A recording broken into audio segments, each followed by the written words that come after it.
Bonjour à tous et bienvenue sur boursicoté.com pour cette nouvelle analyse technique du CAC 40 en point matinal avec une configuration qui part sur les traces de la séance précédente, donc qui a connu cette forte baisse et la cassure significative ici de cette zone horizontale des 6350 points.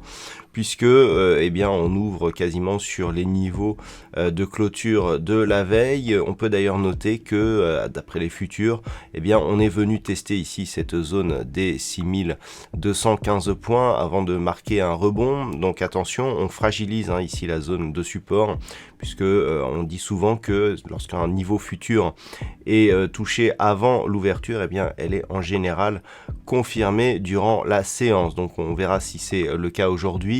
Ce que l'on peut constater sur cette unité de temps H4, c'est que nous avons un contact ici sur la bande de Bollinger inférieure, que l'on commence à rebondir. Donc un des enjeux de la journée sera de voir si on s'inscrit dans une poursuite de mouvement baissier, auquel cas on pourrait rester ici sous la moyenne mobile 20 exponentielle, ou si on rebondit d'une manière plus forte pour voir si on vient ici accrocher cette zone des 6350 points.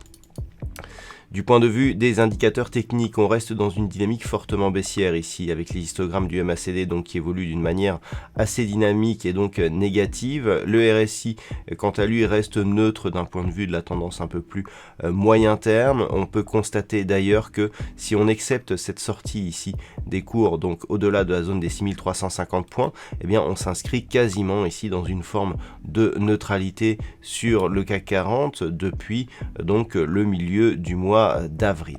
Donc pour l'instant, il ne s'agit pas encore d'un retournement de tendance, mais si les cours venaient à casser ici cette zone des 6215 points, il en serait autrement, puisque on aurait donc une progression qui, certes, avait validé de nouveaux plus hauts significatifs, mais si on casse un récent point bas significatif, comme celui-ci, donc avec cette zone proche des 6240 points, là clairement, on aura un signal de retournement qui pourra nous donner donc un objectif de consolidation un peu plus bas, avec notamment un retour possible ici sur la zone des 6110 points. Donc, pour résumer, les niveaux à surveiller. 1. Si les cours continuent à évoluer à la baisse. Là, on est juste dans un rebond technique. Donc, on a ici une zone intermédiaire, puisque lorsque l'on regarde, on a ici, ce niveau des 6280 points. Ce niveau qui avait été support, mais déjà résistance, ici avec un franchissement sur gap. Encore support ici, après cette cassure, nous pouvons observer les cours donc sur cette zone pour voir si on parvient à franchir celle-ci ou pas. Ensuite, en cas de franchissement, on surveillera donc la zone de la moyenne mobile 20 exponentielle qui devrait osciller autour des 6310 points aujourd'hui si on se rapproche de cette zone. Et puis, si le rebond continue, ici la zone des 6350.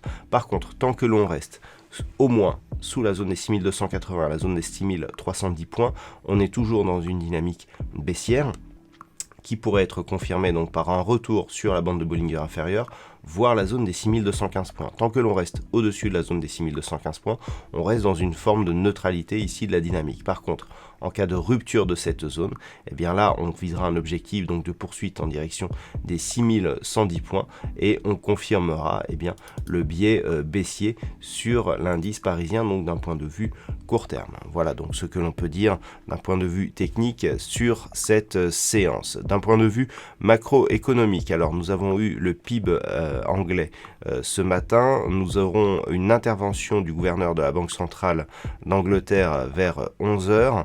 Du côté des États-Unis, nous aurons les chiffres de l'inflation à 14h30, suivi des stocks de pétrole brut à 16h30. Du côté des entreprises en France, aujourd'hui, nous avons les résultats de CGG, CNP Assurance et d'EDF avec son chiffre d'affaires du premier trimestre. Voilà donc pour cette séance. Je vous souhaite une bonne journée et on se retrouve dès ce soir pour toutes les autres analyses techniques du site boursicoté.com.